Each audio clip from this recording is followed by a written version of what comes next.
নবীর বয়স তখন 12 বছর। কত বছর? চাচা আবু তালিবের সাথে ব্যবসা করার জন্য সিরিয়ায় যাচ্ছেন। কোথায়? যখন জর্দানের সীমান্তবর্তী এলাকায় গেলেন, আল্লাহ নবী একটু অসুস্থ হয়ে গেলেন। আল্লাহ নবী বললেন, ইয়া আম্মি আনা মারিদুন জিদ্দান, চাচা গো আমি অসুস্থ হয়ে গেছে, আমার ভালো লাগছে না, আপনি আমাকে একটু বিশ্রাম করান।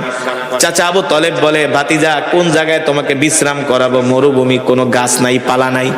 আল্লাহ নবী বলে, চাচা ওই যে একটা গাছ দেখা যায়। বলে, ভাতিজা গাছ তো হলো মৃত গাছ। কি গাছ? ওই গাছ শুধু মৃত না, গাছের ডালপালা গুলো উডি পোকায় খেয়ে ফেলেছে।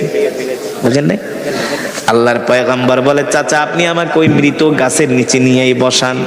আল্লাহ রসুলকে চাচা আবু তালেব হাত ধইরা মৃত গাছের নিচে বসানোর সাথে সাথে মৃত গাছ জীবিত হয়ে গেছে। ওই গাছ আজও পর্যন্ত আছে। নাই? দেখছেন ওই গাছ?